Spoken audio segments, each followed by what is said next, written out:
What's up, guys? It's your boy, Barca Boy 103, and welcome to episode 19 of the Blaugrana Faithful Discussion, where today we're going to be having a quick look ahead, a quick little preview for the match on Tuesday against Paris Saint Germain. We're only like 48 hours away from the game at this point. It's coming thick and fast.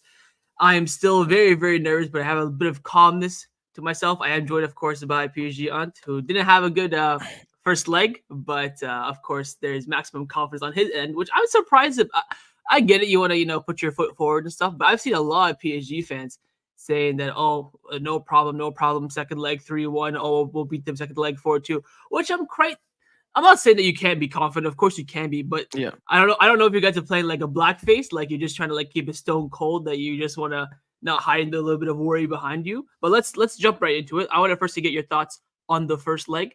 And then I'll give you my thoughts afterwards. My overall thoughts in the first game is that we played a very nonchalant first half where we didn't really create anything. We didn't really do anything. Then we tried in the second half, scored 2 goals, but then slipped back into mediocrity. And I just think we were not 100% concentrated and focused as Barca were. Barca defended much better than PSG. We pretty much kept position the same way. I would say maybe we were a bit better offensively. We created more chances, but at the end of the day, Barcelona took home the 3 points and a very extremely favorable result going to the Mandzukic.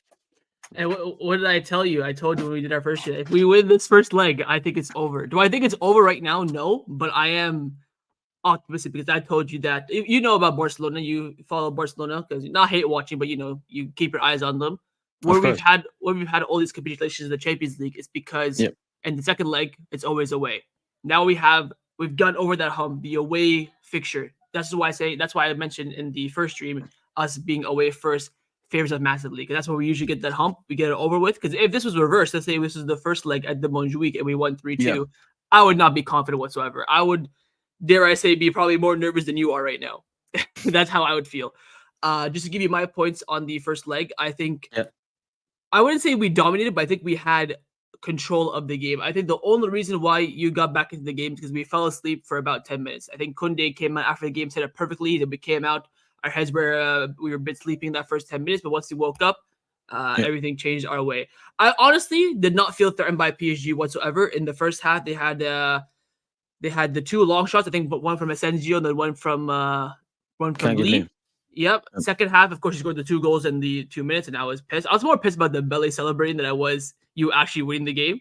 And people are, I don't know what your thoughts are on Dembele. You said that I think you predicted that Dembele would score this leg, but with Dembele, I'm not saying that he's a Judas, he's a snake, all this stuff. The fact that we nourished him, we suffered through 6 years of his BS, and then not only was it a goal that meant nothing at the time.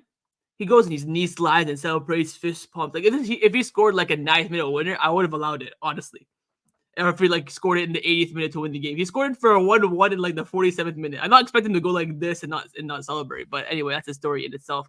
But after Vitinha scored, we were still, I think, not. I think you had a few not chances, but you were still pushing forward, trying to create into the area.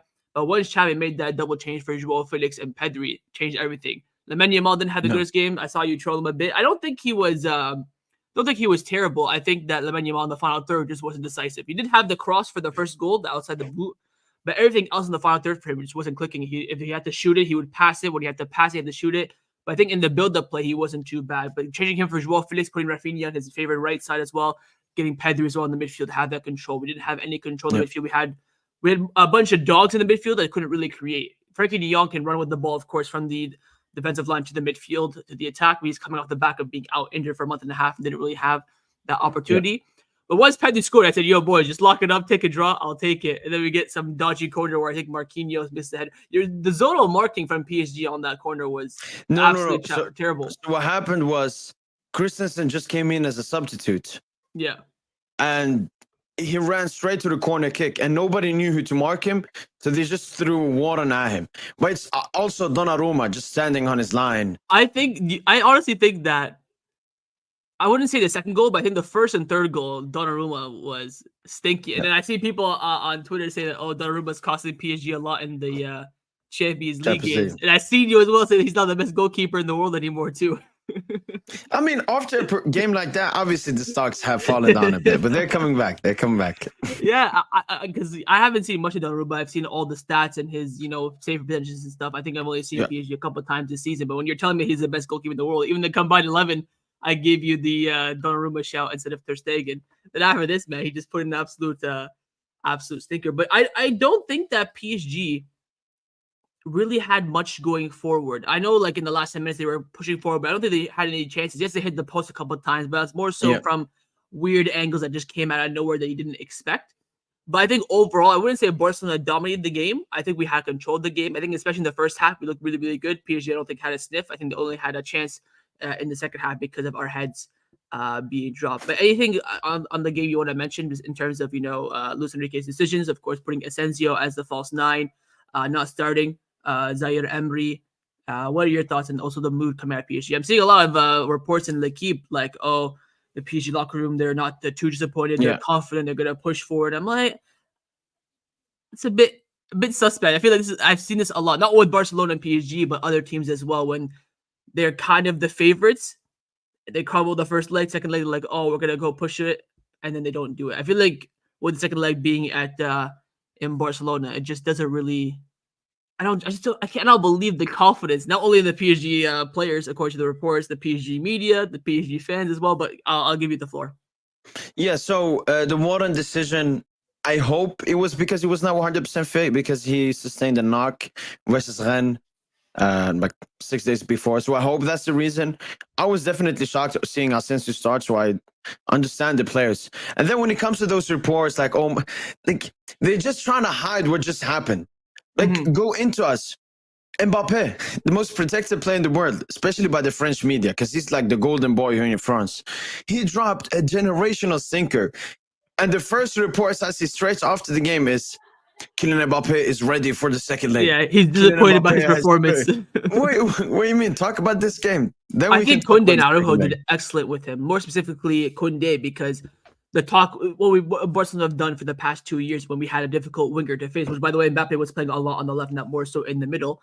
We've always put Araujo out there, which is out of position, but he's there to 1v1 with the defender. But since Koundé's been on good form, Xavi's given him the nod, and that's what we had Araujo as the right center back. I think Koundé did fantastically well with him. I don't even think Mbappe had a chance. I think apart from the penalty, which would have been a penalty if he wasn't offside, the Cancelo tackle. I don't think Mbappe did. I don't even think he had a shot. I think maybe he had a shot that was blocked by Kumarsi. He didn't have a shot on target the entire game.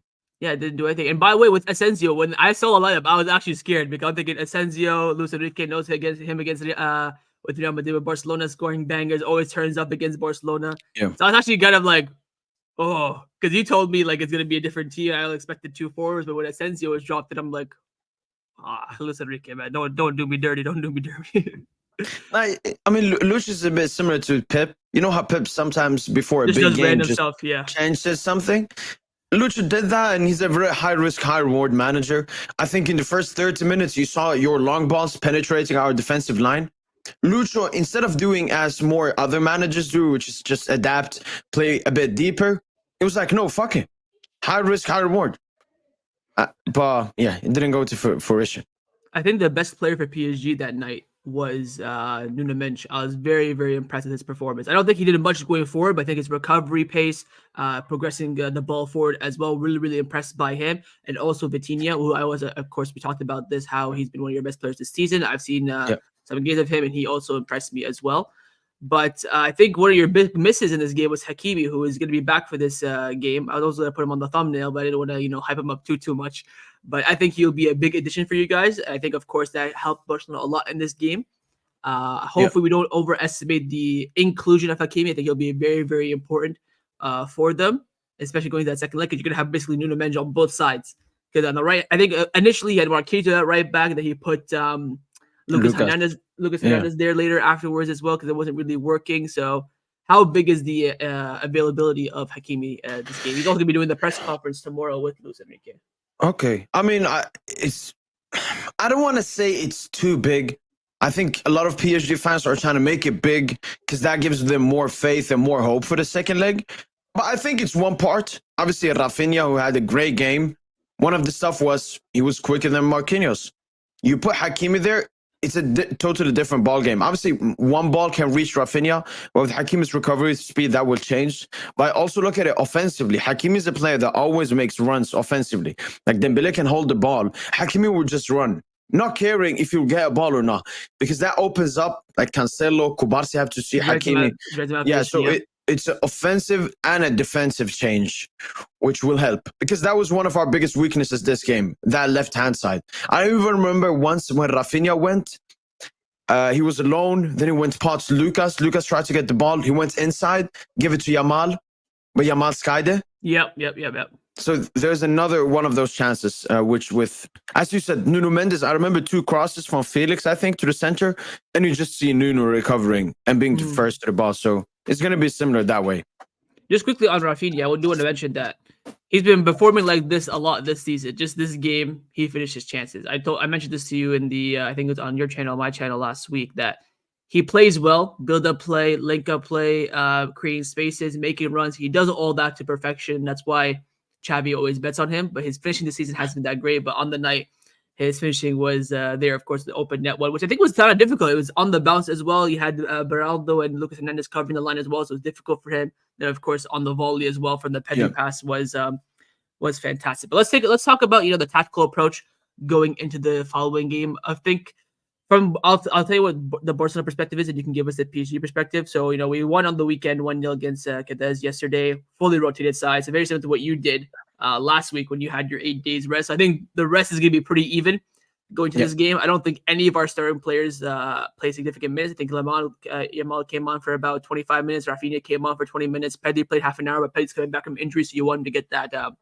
rhythm. No minutes for Gundogan, nothing for De Jong. The back line was fully rested. Oh, Koundé came on for a little bit as well. But from Barcelona, they're portraying that this game's going to be war. Xavi has only called on the stadium twice to be fully filled for the fans to really come in and bring in atmosphere. That was against Napoli and the Clasico, which they ended up turning up for, even though our Atletico Madrid game had more attendees than the Clasico. But they're calling it a war in the dressing room. They're saying it's going to be, a war, all this stuff. And the feeling is, which is what I told you when the draw first happened, that if Barcelona progress, there's heavy confidence that we're going to be in the final, because we've done with Atletico Madrid this season. I think Dortmund aren't going to be good enough to beat Barcelona over 2 legs as well. And having that second home leg advantage in the semifinal as well would be huge. Our stadium, of course, it's not Camp Nou. The atmosphere is not going to be the same. But we saw against Napoli that there was somewhat of an atmosphere. The issue is that there's this track that separates the stadium from the fans. The fans are pretty far away. I don't know if you've seen some pictures of the Montjuic Stadium, but that's a bit annoying in my opinion. But again, the main hype for Barcelona in the Montjuic is pre-game, when the bus is going to come and you'll see the flares, the chants singing. There's a lot of players who are really honed in on Dembele for this game as well, whether it be before the game, during the warm-up, or after the game as well. But I see Barcelona a little bit confident, which they should be, winning the first leg. I think honestly they did the hard work, which is winning in Paris. But going into this game, they don't see it lightly. They see it as another mission to, of course, progress into the Champions League. But how do you see PSG coming to this game? Of course, you've had now no games since the defeat last week. So how's the mood for PSG coming into this game? I think we're very calm. We're very relaxed, because destiny is still in our hands. It's just a 1-goal difference, and we've seen so many crazy Champions League comebacks. So even if it was 3-0, we still have some kind of faith. But with it only being 1 goal, and then I don't know if really the players think about it, but obviously Mandzukic hasn't been as good as Camp Nou usually is. I think you have a better away form this season than home form this season. So even like the stadium, I don't think is as frightening as it could have been possibly. And then with Hakimi's return, and as that report mentioned about Warren, with Warren predicted to start and Barcola probably, the entire team is feeling more confident. And one thing I like about this first game is we got to see what we got to change. Rafinha, we need to have Hakimi there. Someone better has to be Lewandowski. It can't be 20-year-old Beraldo. You either put Marquinhos or Lucas. So I think all the mistakes that possibly you can force us into, we know them now. And I don't know if Barca know as much about our strongest potential, because we didn't really show it that well in that first game. I wouldn't say we played at our peak, football in the game as well. I think we were just more effective. I think we went in with the game plan of keep it tight, long balls over the top, keep the defense stable. I think the result could have been much worse if we just came out the second half a bit awake. If we don't concede those 2 goals, and I even said in my live stream, if we don't concede in the first 10 minutes, I think we'll finish this game 1-0, win the game, and move on. But the fact that we were 2-1 down, like 55th minute, our heads completely dropped, and the players said this afterwards. But with Barcelona, the big thing for me is having a draw favoring us. So if the game is a draw, we progress. I think that's going to be the big asset in this game, because I don't see a Barcelona losing this game. I think, especially losing by 2 goals as well to even force. I think you need to win by 2 goals to win the game, then 1 goal to force extra time. Yeah. And if it's the long game, if it goes to the extra time and penalties, it will favor Barcelona, mainly because we have everyone. We have 50,000 people wanting us to win the game, which is going to be a little bit favoring to us. 100%. I think the away stand at the Montjuic is behind the north goal. So if you get the penalty shootout there, that may help you a little bit. But I think this game will be finished in 90 minutes, whether PSG win it or Barcelona win it as well. But I think having that draw favoring Barcelona massively is why you work so hard in the first leg. That way that, you can go 1-0 up, you can, hold on to the lead, hold on to the, maybe you can see in the 80th minute, take on some of the pressure like you did, of course, away in Paris, and then hold on for a draw. I think that's going to be the big question. And I honestly think that the confidence around Barcelona is good. We've gotten 6 clean sheets in a row in La Liga. We haven't lost a game since Xavi announced his departure. We've given PSG their first home loss as well. Everything's kind of shifting towards Barcelona. Everything's shifting away from PSG. But in a Champions League one-off game, PSG going to have this mentality. Again, when you're away from home, you want to prove everyone wrong, which is what Barcelona did in Paris as well. Everyone's against you. I remember this. I don't know if you've seen the clip of the Barcelona players warming up. The fans were chanting "Put to Barca, put to Barca." All like the kids and the youngsters as well. They didn't look phased whatsoever. So there's a bit of a spark around Barcelona. And again, you've seen PSG a lot in the Champions League. In these kind of situations, they don't really tend to turn up. A lot of pressure on Mbappe as well to do something in his final season with PSG. But I'm not saying I'm confident for this game, but I'm fairly positive that we will progress because, again, I know that you're saying that, it's just the first game, anything can happen, but you... Oh, no, you should be confident. You should be confident. But do you think that the first leg, from the PSG perspective, does it have too much implications? If you know what I'm trying to ask? Like, losing by one goal, but then you have the whole other game, whole other 90 minutes to go out there and do it again. I think we could beat you for it. I think you can beat us for it. I think the two teams are fairly even, but both on their day, both peak of their form. I do think Barcelona is the better side, but we have a few injuries. You have your players coming back. Like, how do you see this game going from the PSG's perspective on the plan to progress to the next round? First of all, the most important thing is to get a goal. The sooner we get the goal, the more comfortable I'll tell you we this right now. I'll tell you this right now. You get a goal in that first 10 minutes, it's all you.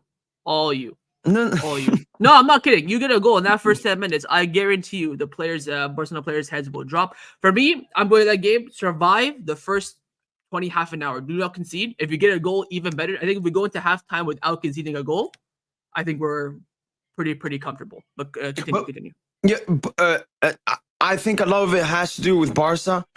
Are they going to play like it's 0-0, or are they going to play like it's 1-0? Do you think you will start the game more as you just said? Do you think you will actually try to defend this 1-goal lead, or just play your usual football? I think Barcelona will go for it first and then get a goal and then defend.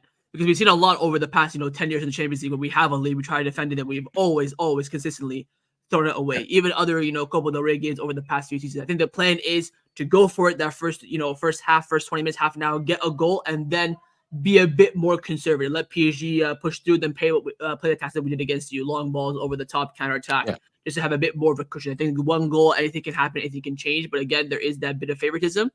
But I think Barcelona, again, the game plan is do not concede that first 10 minutes. Try and score the first half an hour, and hopefully everything will be good by then. Yeah, because I think that's our game plan. Just score as soon as possible or be threatening. Because as soon as we get that goal, it's an entirely different game. Then Barca have to start pushing for it even more, and it becomes an even game. Because I felt Barca at the Parc, they played a bit more conservative. They sat sometimes in a mid block. I think if it's nil, if we score and it's 1-0, 3-3 on aggregate, Barca gonna press way more. And you didn't even try. it was like 50-50 playing out of the back. You played a lot of long balls against us. You don't usually do that, right? It's only when it's Ter Stegen or Araujo on the ball. If you look at the game when it was Cancelo on the ball, Kubarsi, Koundé, we tend to take our time with it. But you guys press this so well that when Araujo has the ball, his passing ability isn't the best. When in doubt, kick it out. Same with Ter Stegen. Okay. I think Ter Stegen, most of the his passes are all long balls to Lewandowski, which Lewandowski did Yeah. very, very well with. Controlled the pass, created the space, and found either Lamine Yamal or Rafinha on the wing. But I don't think we mainly do that. Only with Araujo is where with Kubarsi and Koundé, Cancelo, their vision, their passing ability, and their mind is so strong they will try their best to find the space. Worst case scenario, they'll just hoof it up. But Araujo is like, if I don't see a decent pass, he's chucking it long for days. Yeah. So I think Barca will play differently, which will come more into our hands, because I think us from the counter-attack or a half semi-counter-attack is where we're at our most dangerous. I will ask you this question. I'll also answer it myself. I think just look at it from this perspective. If you were Barcelona, how would you approach this game to beat your team, PSG? Now, I'll answer the same. If I was Barca, how would you approach this game to beat PSG? You want me to go? I'll go first. If I'm PSG away going to Barcelona, I am going 4-2-4. First 15 minutes. I'm pushing the gamble. If you just get a goal, even 2 goals, in that first 20 minutes, it is absolutely wrapped. Get a goal, I think, in the first 10 minutes. Then, settle the game a little bit. Let even Barcelona go into the game a little bit. Start the second half.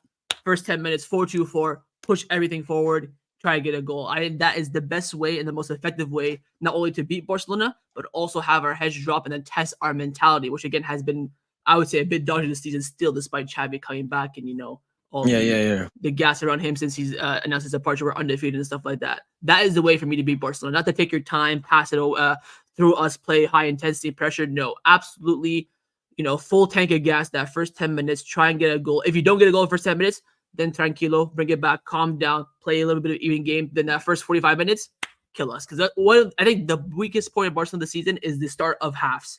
That for 5-10 minute period, we take a long time to grow into the game. That is the time that we are, I think, at our weakest. Thing is, that's something maybe that Lucho would. He's crazy enough to try something like that, what you just said, a 4-2-4. He's already done that once this season. All right. So if I was Xavi, what I would do is,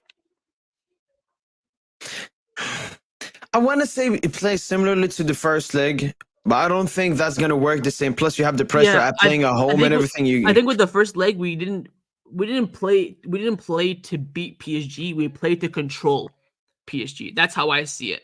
Because we didn't go out there and try to play champagne, Xavi ball, and try to play through you. We played a very professional and conservative game, and we're very, very aware of what we were doing from the build-up play in transition, also on counter-attack as well. We were very decisive. Again, the reason why the scoreline wasn't higher from Barcelona's perspective was because Lamine Yamal in the final third was very, very poor in his decision-making. Apparently, he had some sort of stomach flu, but excuses, that doesn't really bother me, the one he started to begin with.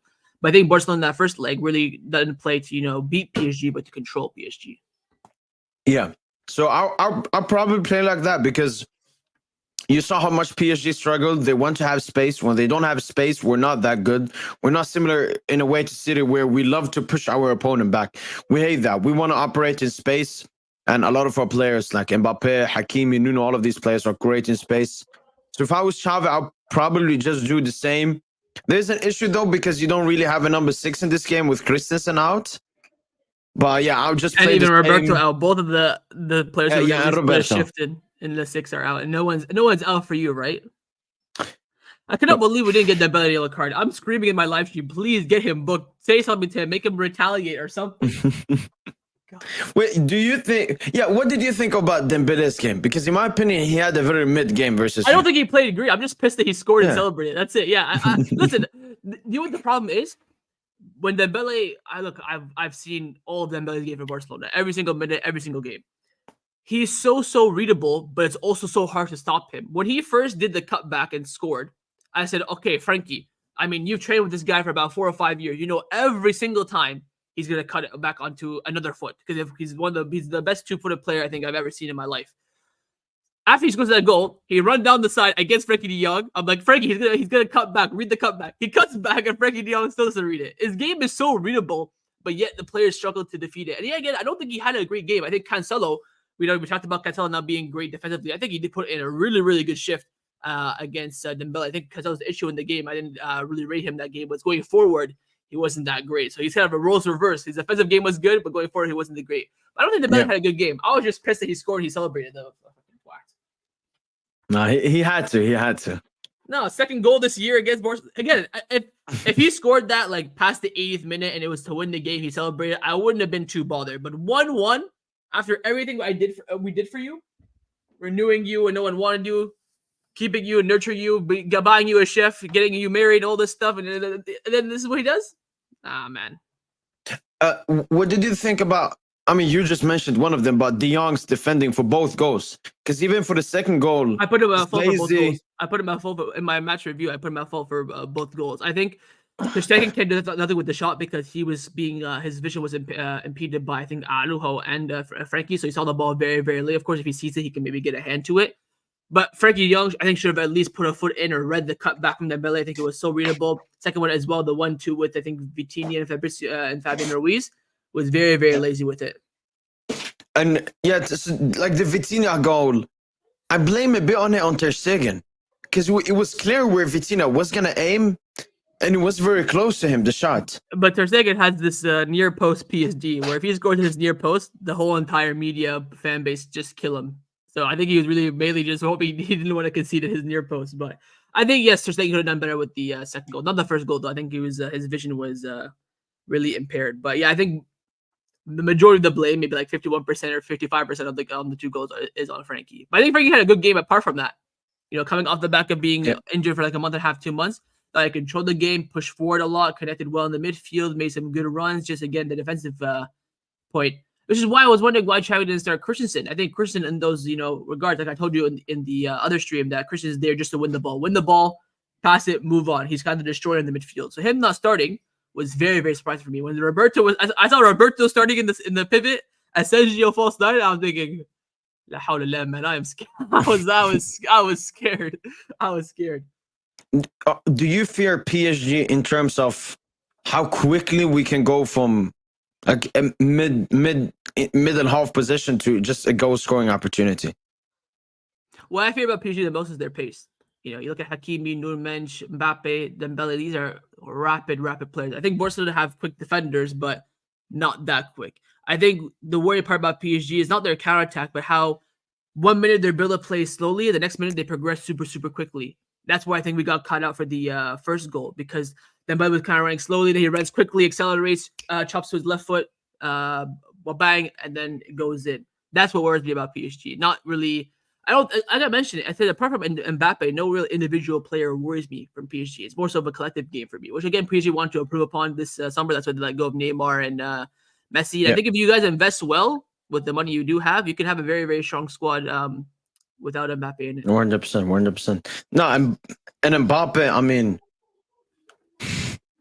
now he's put the at least 2 goal expectations on him for the second leg. He has to score 2.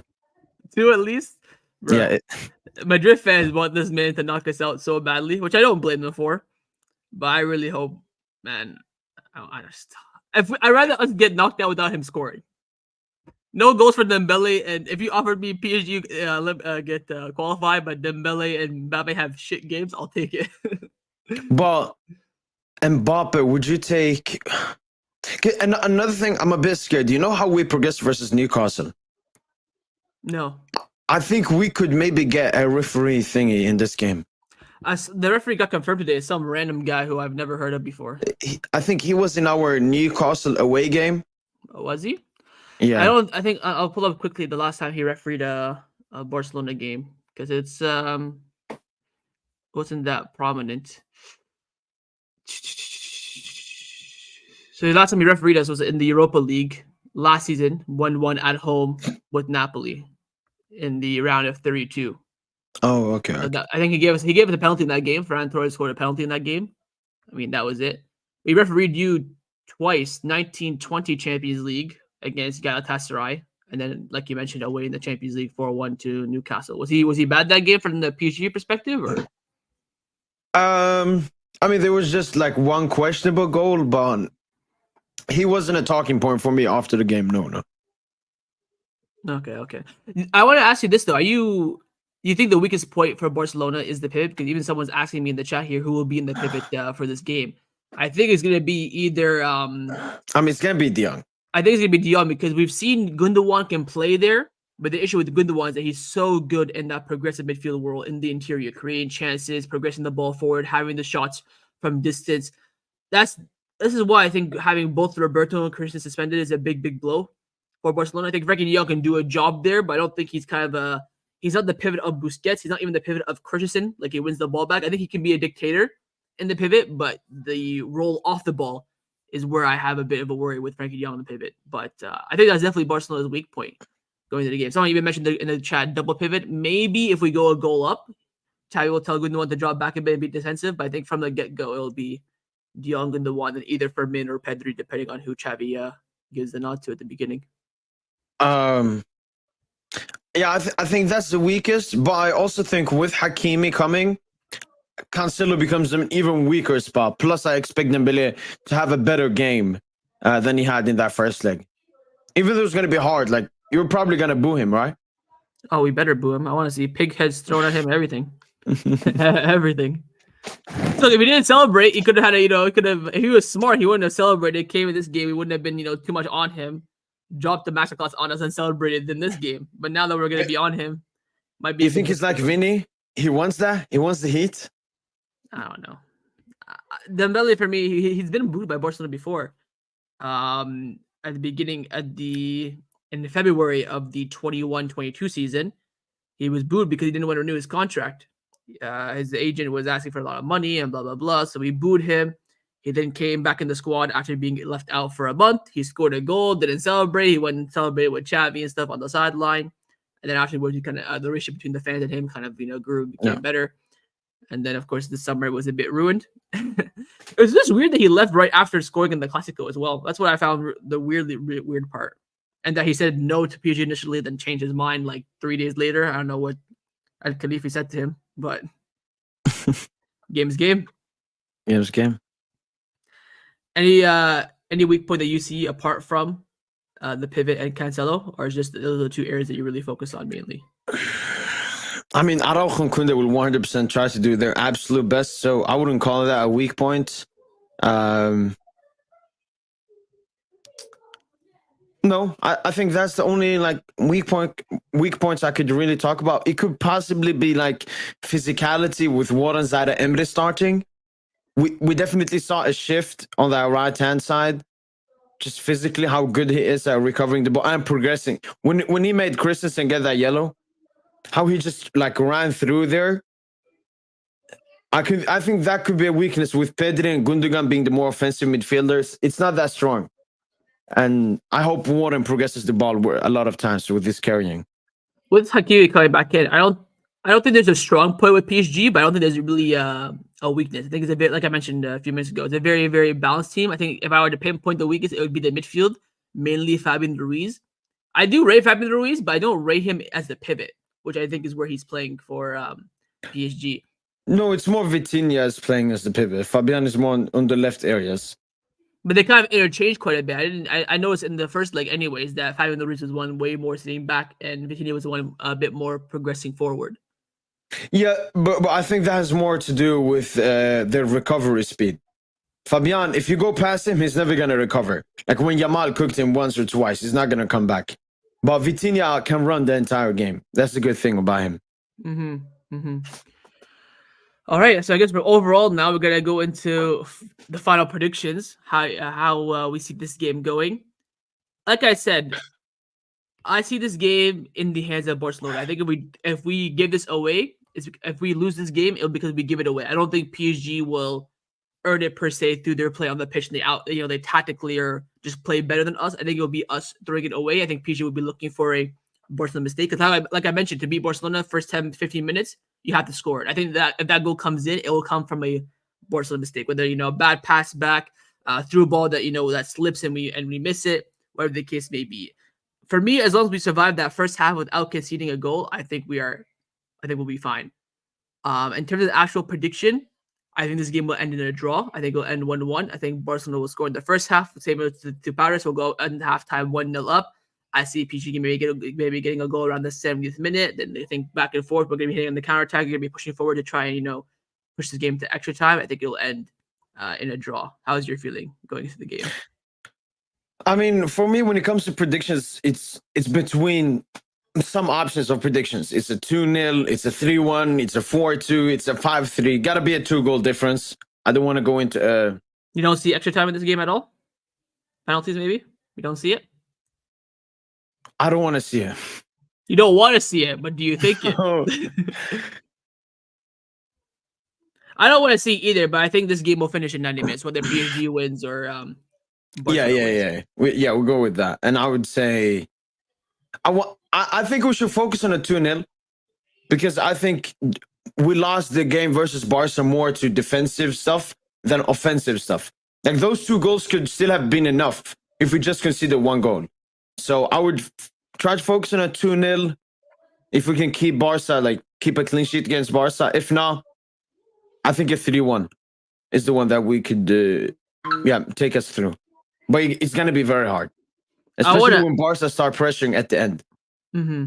I want to ask you, what's your percentage? So do you see 50% PSG will go through, 50% Barcelona, 60% PSG? I would honestly put it at, despite I think Xavi's going to come out every time in the media from now to the end, from now till the game starts, saying that PSG are the favorite. Tomorrow in the press conference, he'll say that PSG are still the favorites. They're a better squad. Yeah. They signed Mbappe. They signed Dembele from us. I think honestly, right now it's 55% Barcelona, 45% PSG. The reason why I say this is because it's only a 1-goal margin, and again, it can change from a flip of a switch. One big thing either from Barcelona. If we score first, I'll jump into 80% Barcelona. If PSG score first, I'll probably pump it to 90% PSG. It's all on that first action. Who takes that first lead? Yeah. And again, I'm not too confident because I've seen Barcelona in the Champions League over the past 10 years. I've seen how when you do get confident, I'm kind of being a bit mediocre. So if we do flop, I won't be as disappointed. But if we succeed, I'll be over the moon. So I'm kind of in the medium ground a little bit. But I do think Barcelona are slight favorites because you have to give it to us based on what happened in the first leg. But how do you see it? Yeah, I think with Barca being at home, having a 1-goal difference, only missing, Roberto and Christensen, when they could have missed an Araujo, a De Jong, or a Yamal.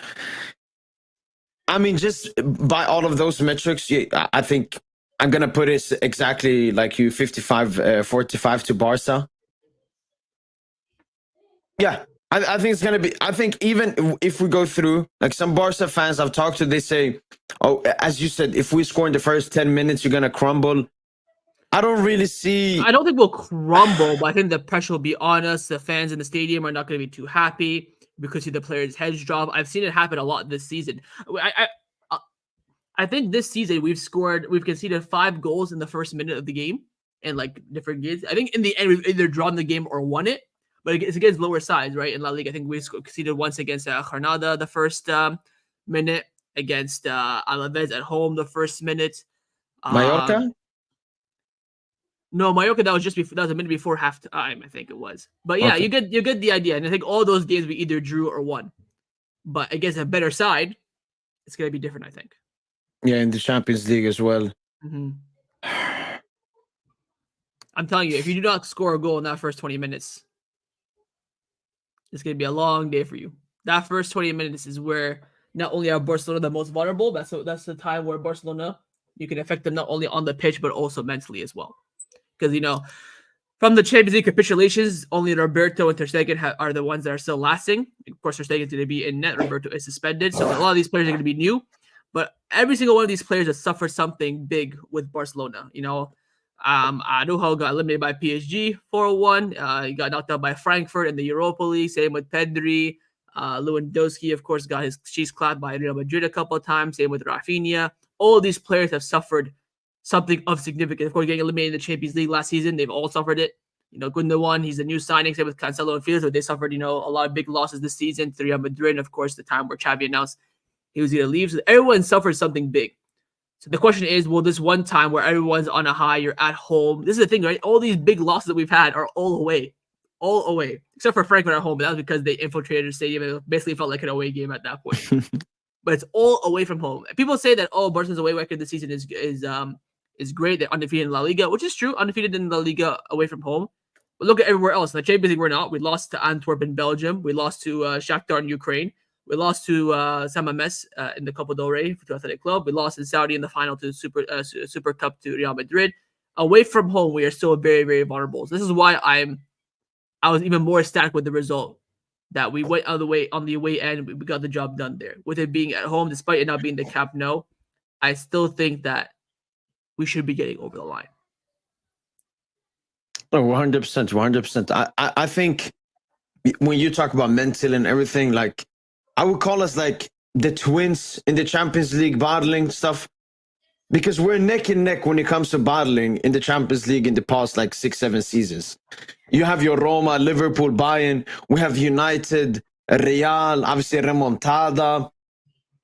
I think you can really. I think United and Remontada. I think the United and Remontada are the two big ones. I think the other ones you all lost like by a goal or two. You didn't really like throw it away. The Madrid one, that was disgusting. The Donnarumma one from 2 seasons ago, Messi's first season. When he gave, and then we conceded the second and third goal with like 1 minute between each other. I couldn't believe it. Let's see with that one, you went into that game 1 goal up only, right? Yeah. See how it's reversed this time. You're coming into a big stadium 1-0 down this time. And how Real Madrid got back in the game was 2 goals in a minute. You guys got back into our game as well, 2 goals in a minute. So all these things are on similar scales. I think this really comes down to which team on the day is going to be mentally strong. And with Barcelona, since we're at home, I expect us to be more mentally strong. Because every time we've capitulated, we've seen exactly. We've seen PSG capitulate in the Champions League at home to Manchester United, so it's been done before. I think only Marquinhos is maybe Mbappe are the only 2 players that were in that squad at the time. But it's something that they've done. Where Barcelona, I've never seen them capitulate. I've seen them lose, of course, at home and stuff like that, but never a capitulation. It's always been away. So that's why when I saw the draw, we got the home second leg for the quarterfinals and semifinals. I was gassed. And one question: with Mbappe having a stinker in the first leg, does that make you fear him more or at ease with him more? It gives me a sense of calmness and a sense of peace that we can't control him. Of course, he can just have a different game. He can just be on a different one. Takes a couple Red Bulls before the game. He's just electric. But I know we've seen it. We can nullify him a little bit. Like it can be done. The formula is there. So I wouldn't say I fear him. The only player that I really fear in the world right now is probably no one, to be honest. There's been really no player as a Barcelona fan who there is. I lied. Inaki Williams. He's a player I shit my pants when I see him. And Aspas as well, yes, and Adriz. Those are the 3 players that have like struck fear to me. Prime Ronaldo, nothing. Prime Benzema, nothing. Even when you guys had Zlatan, all this stuff, nothing like that fears me. It's still this mediocre striker who just turned up against you. That's how I see it. Because I know that Barcelona have the players as well that can put in an equal performance to Mbappe. If Mbappe can score a hat-trick against Barcelona, I think that Lewandowski can score a hat-trick against PSG, but it all comes down to fine margin, who gets the chances, which team creates their forward the most, which defense gets left open, all these things. I think Mbappe is a good player, a normalized player, but with the league on defense gets a bit hyped. But we see them in the Champions League, not Champions League, World Cup final that he can't perform at the highest level. But there is a plan there. There is a formula that can be that Mbappe can be stopped. Just about now executing it. Yeah, and that's why I think we should play him at striker instead, because that means you're put in a new situation to defend Mbappe. Before it was defending Mbappe on the left. This time I would solely play him centrally with Barcola on the left, and that way it will be more Kubarsi, Araujo, and sometimes the number 6 looking at Mbappe, and that would be a different game. Do you think it would be easy? You think Luis Enrique will do that? I think Barcola will start, and that automatically puts Mbappe centrally, yeah. Because that has been his favorite front 3. The only time he didn't use it in the first leg because Barcola just came back from an injury. And now put Dembele off the left? No, you play... I mean, Barcola and Dembele, they can play both wings, but you can play... I think Barcola, play him on the left and Dembele on the right with Hakimi, because he has a really good link-up with Hakimi. So then it's Barcola, Nuno on the left, Hakimi, Dembele on the right, and then Mbappe, I want him to be a bit everywhere. Know how Messi plays? I know they're not both number 10s, but just just be a bit unpredictable. That's what I want from Mbappe in this game. If Mbappe is central, I wouldn't be too scared because I have full confidence in Araujo. I think Araujo is the best defensive center back in the world. Of course, I think there's other parts of his game which is that are weakness, which is on the ball. And defensive wise, he's absolutely elite. And Kubarsi, we've seen him, over the past few games how solid. I think he put in a great game at Paris, 17 years of age, in his first Champions League game away from home, puts in a performance like that. I mean, why can't he do the same thing at home? I think the only worry I have for Mbappe is I think for Mbappe, he just needs that first goal. If he gets that first goal, that'll give him the confidence that he just keeps going and going and going and going. We just can't give him that first goal. That's how I see it. I even see him a lot in big games as well. Once he gets that first goal, the floodgates open. What reminds me is that remember the game where you beat Real Madrid 1-0 and he scored, and then there was rumors about him doing the PSG that summer. Remember that summer he didn't go. In that game, he had so many chances and he got a goal in the end. That's because everything was kind of building up, and then the explosion came. Same thing in this game. I don't want to give him that build-up. I think once he gets that goal, the confidence rises. Like, I just bent it from here. I can do it from this side. I can, score from here, no problem. Then he'll take stuff on his own. In the first leg, I noticed that he was passing the ball a lot because he didn't. I don't think he didn't have the confidence, but he was a bit skeptical in his decision making. So if he's playing centrally, I think it'll make his job a bit difficult in terms of scoring. He can definitely occupy the Barcelona defenders a bit more and maybe make our gameplay a bit different. But I think for Mbappe, he needs that first spark, first goal to really cause a problem for our defense. Yeah. And another thing about Mbappe, when it comes to Champions League knockout stages, he has a much better stats away than home. It's like he likes that pressure. He likes being away. Obviously, when we played the last time, he didn't have fans in the stadium, so it's obviously going to be different. But also, our defense was absolutely shit. Yeah. PK coming back from like 6 months out. That's who's now in the PSG. I don't know why Xavi did that. Did what? Well, Piqué was so like. Why would you risk Piqué just coming back from an injury? Oh, that was Coleman. Xavi was chilling in Qatar at the time. Oh, yeah, it was Coleman. We did it because our defense was so shit that like PK was. I think if you go to my channel that season, I think I gave PK our player of the season. He was that good that the fact that he was just fit, you just throw him in there because we had Lenglet, who was crap. Mingueza, who was kind of like the next Ramos for us. He had a little bit of hype then, but he was kind of playing as a fullback in a back three. You had Umtiti, who had not even one knee. We had no one. I think Araujo was injured at the time as well. So once PK was fit, we're like, yo, just chuck him in there. And inshallah, I don't even think PK had a bad game in that game. But yeah, he did come off of I think like a 5-month injury, which didn't help us. Yeah. But hopefully this time it's gonna be different. But I guess we'll end it here. If anyone has any questions in the chat, we will. We have maybe a few minutes left. If you guys want to ask anything to PG Int, or you can ask myself like a question about the game. I think I've basically asked everything that I'm thinking about. If do you have anything you want to add before we end? Is there a chance that Romeo starts? No. This man put in the worst performance yesterday. Oh my god, He's really making a push for being the worst signing in our history. And not only that, it's not the hype, but when I saw this man in preseason, I think, oh my god, the board have done a masterclass. He dropped a 10 out of 10 against Real Madrid. It is preseason, but it's still Real Madrid. Yep. First few games of the season, he was elite. Then all of a sudden, he dropped a stinker. He got some criticism. Never recovered since. Never recovered since. He is, of course, our only natural pivot in the team. But he's just so bad. I'd rather have you in the pivot for Barcelona, even though you might turn around and do an own goal for Barcelona. I'd rather have you in there than Romeo. Even if he put in a decent performance against Cadiz yesterday, maybe there could have been a bit of like a question mark that, oh, Romeo played well. Maybe, we put a destroyer in there, someone who could win the ball back. Which, to be fair to Romeo in the game yesterday, won the ball back a lot very well. On the ball, though, he was just absolutely shite against Cadiz, who are 18th relegation side. So yes, no chance Romeo starts the game. They're asking about Yamal Nuno. Yeah, I saw this one. I don't know. I think the last game it was pretty even. I don't think either of them got the better of the other. I think Yamal done Nuno a few times. Nuno done him a few times. I think going forward, Yamal wasn't the best. Neither was Nuno Mensch. I think personally, but I think it'll be somewhat of an even battle. What do you think? I think Yamal many times, especially in that first half, got a lot of balls down the right in 1v1 situations with Nuno, but he just looked at him and then just passed it inside.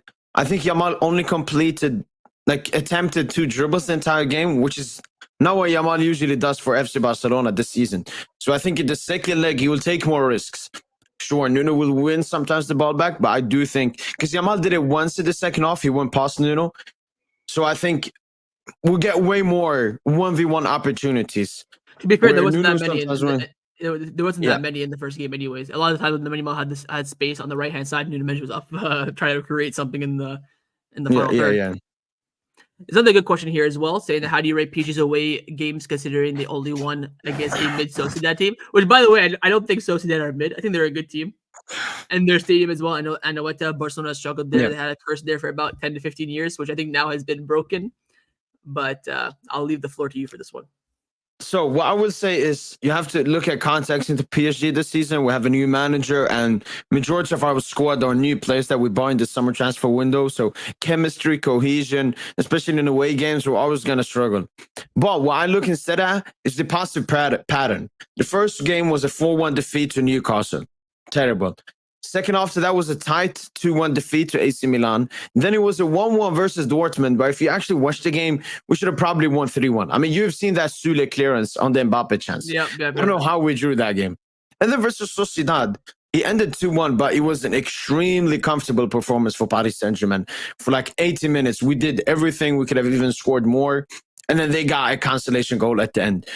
And Luis Enrique has actually equaled Lyon's record in Ligue 1 for best performance, for unbeaten away in Ligue 1. And I know it's Ligue 1, it's different. This is Barca, this is Champions League. But no, I actually think Paris Saint Germain are really good away this season, which has been proven both in the league and recently in the Champions League. So I don't really have that fear about, we're going to play our away, home. I don't see that big of a difference for PSG this season. I will say this though, when I said by percentage, I said 55% Barcelona, 45% PSG. I would definitely bump that up to 65% if we were playing at the Camp Nou. I think at the Montjuic, just the fans are just so far away from the pitch. It just makes it difficult to create an atmosphere. Of course, at St. James's Park, Newcastle, the fans are so condensed as well, so it makes the atmosphere way, way stronger. Of course, at the San Siro, they're a bit further away.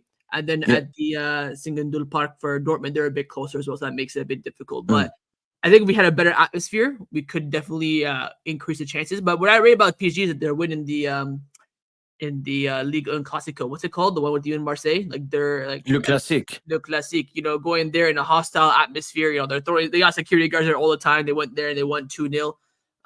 So that was a really good away performance in my opinion. There's another question here asking if Joao Felix will start the game because of his decent performance and bicycle kick yesterday. To be fair, there have been some reports that Joao Felix might start the game. I don't know. I would suggest ahead of Lamine Yamal because Rafinha, you can't drop him at this point. And Lamine Yamal is still a kid, so there is kind of that factor.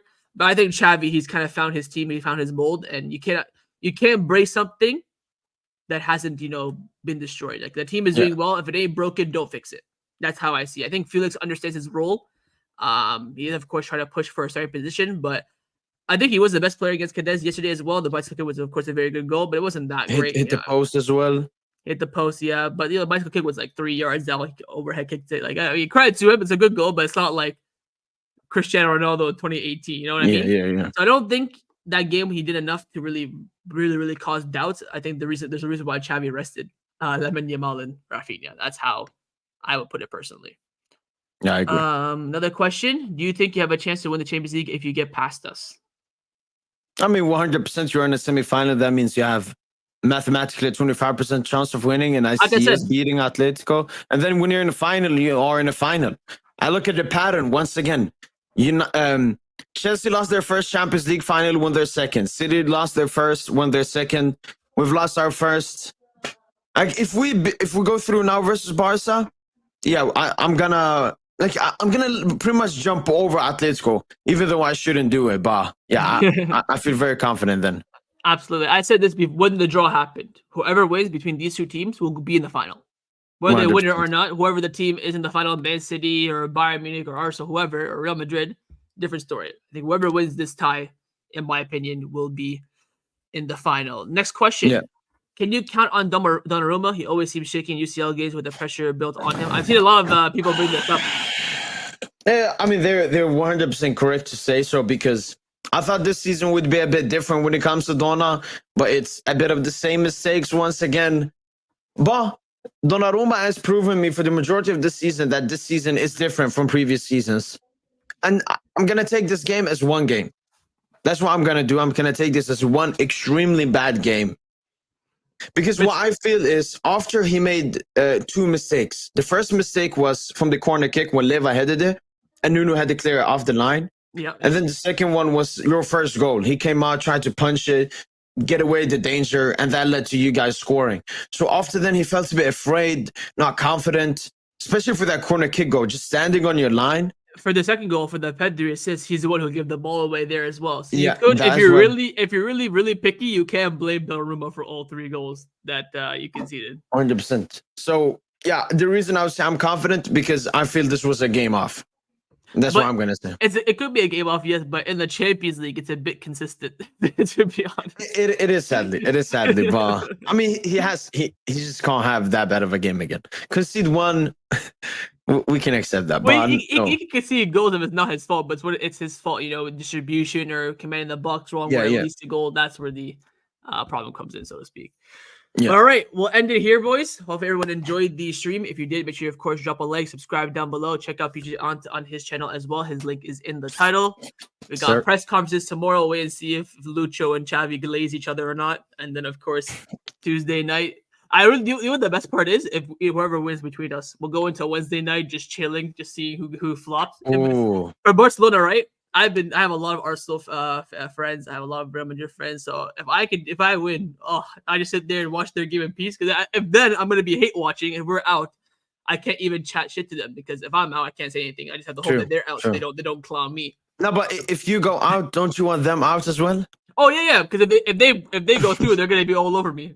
So that's why I need them. I need us to win and then them to lose. That way I can really climb on it. But we will see. I wish you the best of luck. Let's actually we should do a stream afterwards as well, but I don't know. We have Clasico next, so it's gonna be quite condensed schedule for me. But we'll see. I'll see if we can squeeze it in. All right, great. It's been a pleasure. We'll catch you next time. And I hope you flop. Good luck to FC Barcelona. Good luck. I want the best. If we go through, I want this to be tough. I don't want to. Yeah, I want to have a tough game. May the best team go through because whoever's going through is going to the Champions League final. They gotta have some sort of chance. Easy. All right. Take care, everybody. Take care.